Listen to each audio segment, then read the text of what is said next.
High friends, welcome back to my channel. আশা করি সবাই সুস্থ আছো, ভালো আছো। আজকে একটা নতুন ছোট ভিডিও নিয়ে চলে এসেছি। আর বলো কোনো ছেলেগুলিকে এখন বাজে রাত্রি 10:30, জানো, ছেলেগুলিকে ডিনার করিয়ে দিয়ে এবার কালকের ওদের মানে ফ্রাইডে করে ওদের আর্ট অ্যান্ড ক্রাফট থাকে, ড্রয়িং থাকে। তো সেখানে গত সপ্তাহে দিয়েছিল ওদেরকে জগন্নাথ বানাতে, যেহেতু এই সপ্তাহে মানে রথ আছে বলে গত সপ্তাহে এটা হোয়াটসঅ্যাপে দিয়ে দিয়েছিলো যে জগন্নাথ বানিয়ে থালার মধ্যে ইনস্ট্রুমেন্ট যা যা লাগবে সেগুলি বলে দিয়েছিল। হোয়াটসঅ্যাপে সব কিছু হয়ে যায়, তো পাঠিয়ে দিয়েছিল। এইভাবে জগন্নাথ বানিয়ে সবাইকে নিয়ে যেতে বলেছিল। তো আমার ছেলেগুলি হোয়াটসঅ্যাপে নোটিশ পেয়েছে। আর সত্যি কথা বলছে, আমি জবে ঢুকেছি, আমারও একটু টাইম শর্ট হয়ে আসছে।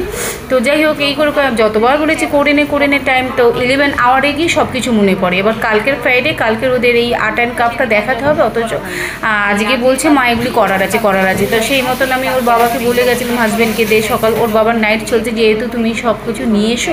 আমি ওকে আমার হোয়াটসঅ্যাপ থেকে ওকে পাঠিয়ে দিয়েছিলাম যে যা যা ইনস্ট্রুমেন্টগুলি লাগবে নিয়ে এসে রেখে দেবো। আমি মানে বাড়িতে ফিরে গিয়ে ওদের সাথে কী করে দেবো। তো সেই মতন আমার ডিউটি থেকে আমি ফিরে গেছি।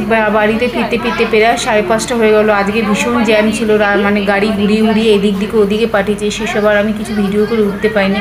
একে তো বৃষ্টি পড়ছিল, একদম মানে কাকচানের মতন চান করে বাড়ি ফিরেছি। আর বলো না, পুরো ভিজে পুরো গাড়ি কোথার দিয়ে যে নিয়ে গেছে তার কোনো এত নেই। মানে যেখানে আমার 20-25 মিনিটের রাস্তা প্রায় 1.5 ঘন্টার মতন লেগে গেল আমার বাড়ি ফিরতে। বাড়িতে ফিরে কোনো রকম লাঞ্চটা আমার বলতেও লজ্জা করে, আমার খেতে প্রায় 5:30 থেকে 6টা হয়ে যায়। এসে স্নান করে না পরিষ্কার হয়ে তো আমি খেতে বসবো না, তো করে 6টা হয়ে গেল। খেয়ে দিয়ে তারপরে এখানে একটু ওদের টিফিন করে দিয়েছিলাম, তারপরে পড়াতে বসলাম। এবার রাত্রিবেলা যখন মানে ডিনার করিয়ে দিয়েছি তখন বলছে মা আর্ট অ্যান্ড ক্রাফটটা হলো না।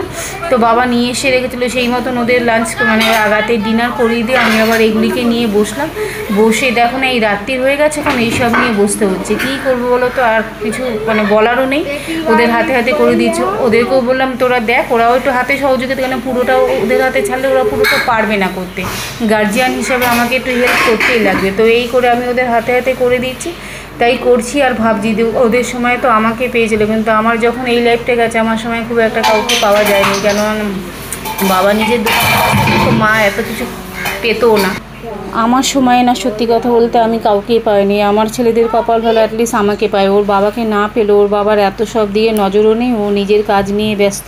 অ্যাটলিস্ট আমাকে পায়। আমার যত ব্যস্ততা হোক না কেন, আমি অন্তত এই দিকটা কিছুটা হলেও খেয়াল রাখতে পারি। বলবো না যে 100% দিতে পারি, কেন এখনও নতুন জবে ঢুকেছি, ওখানেও টাইম দিতে হয়। তো বলবো না যে 100% দিতে পারি, তবে যতটা পারি আমি চেষ্টা করি। তা রাত্রিবেলায় এখন এই নিয়ে বসতে হচ্ছে। প্রথমে একটা থার্মোকলের প্লেট মানে আনতে বলেছে। থার্মোকলের প্লেটের মধ্যে মানে জগন্নাথের যে মুখটা পুরো পেস্ট করে ওখানে ঠিকঠাক করতে হবে। আমার কাছে যা যা ছিল ওর বাবাকে আনতে বলেছিলাম। আর একটা জিনিস মিস হয়ে গেছে, একটু ডেকোরেশনের জন্য চুমকি বা চিকচিকি যে মানে পেপারগুলি বা কাগজগুলি হয় সেগুলি আনতে আমি ভুলে গেছি, বা গ্লিটার এগুলি হলে আরও একটু বেটার ডেকোরেশন করতে পারতাম।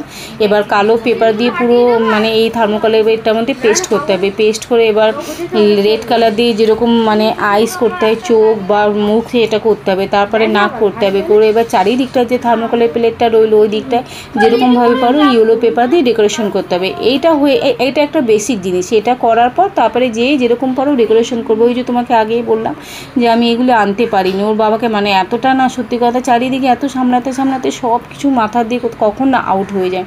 যে এগুলি ডেকোরেশনের জন্য বলবো যে আর একটু কিছু নিয়ে আসো, বা গ্লিটার বা একটু চুমকি জড়ি হলে পরে আর একটু আমি বেটার করে দিতে পারতাম। আমার ছোটোবেলায় আমি এইভাবেই করেছি।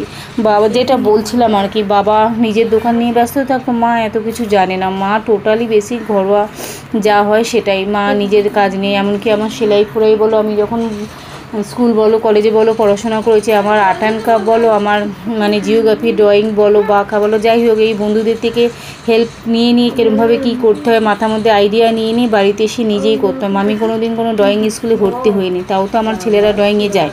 কোনো দিন কোনো ড্রয়িং স্কুলে ভর্তি হইনি, কিন্তু আমি আমার চেষ্টাতে এই এত অবধি। জানি না ভগবান জানে যে কি আছে কপালে আর কত দূর কী। তো এইভাবে চলছে আর কি। তো আজ পর্যন্ত ওদের যতবারই আর্ট অ্যান্ড ক্রাফট হয়েছে বা যেই হয়েছে কি আমার হাত ধরেই সব করতে হয়েছে, কেন ওদের পুরোটা আমি ছাড়তে পারি না। বড় ছেলে তো একা ঝাঁকা করে দেবে, ছোটো ছেলেটা তবুও কিন্তু এতটা পারবে না। যাই হোক, হাত লাগিয়ে আমার সহযোগিতা, ছেলেদের সহযোগিতা মিলিয়ে আপাতত ওদের আটার কাপটা এইভাবে করে দিয়েছি। করে দিয়েই করতে করতে অনেকটা রাত্রি হয়ে গেল জানো। সেদিন খেতে খেতে এমনিতেই আমার মানে এই জবে ঢোকার পর পরের দিনে আবার কি রান্নাবাড়ি হবে সেটা জোগাড় যন্ত্র করে তারপরে শুই আমি। সেটাই করতে করতে প্রায় আমার প্রতিদিন শুতে শুতে রাত্রি 1:30 থেকে 2টো বেজে যায়। আজকে এই আটার কাপ করতে করতেই প্রায় 1:45 বেজে গেছে জানো রাত্রির। ছেলেগুলিতে কোনো হুঁশ নেই, ওদের আবার কালকে স্কুল আছে, সেসব হুঁশ আছে, ওদের মতন ওরা চলে চলেছে। এদিকে মাঝে মাঝে আমি ঘড়ির দিকে তাকাচ্ছি কত রাত্রির হয়ে গেল। মা ওদিকে রান্নাঘরটা সামলাচ্ছে। যাই হোক, এই করে করে আপাতত এই আটান কাপটা করলাম। করে ঠুরে আপাতত স্কুলে যেখানে নিয়ে যাবে একটা ব্যাগের মধ্যে ভরে দিয়েছি। ভরে দিয়ে কেন কালকে সকালে তো আবার আমি থাকবো না, আমার তো মানডে টু স্যাটারডে জব, তো আমি থাকবো না। ওদের মতন করে আমি রেডি করে দিলাম। শেষটুকু তোমরা দেখো, দেখে বলো কীরকম হয়েছে। আশা করি আমার এই ছোট্ট ভিডিওটা তোমাদের ভালো লাগলো। ভালো লাগলে লাইক করো, কমেন্ট করো, শেয়ার করো। চ্যানেলে নতুন হয়ে থাকলে প্লিজ সাবস্ক্রাইব করে দিও। আর কেমন হয়েছে সেটাও কমেন্টের মাধ্যমে জানিও। তোমাদের একটা সাবস্ক্রাইব কিন্তু আমার ভীষণ মোটিভেশন করে দেয় নতুন কোনো ভিডিও করতে। যাই হোক, আজকের মতো ভিডিওটা এখানেই রাখলাম। Good night, bye, tata, take care. বাকি ভিডিওটা এভাবেই দেখো, আশা করি তোমাদের ভালো লাগবে এই ছোট্ট ভিডিওটুকু। By, tata.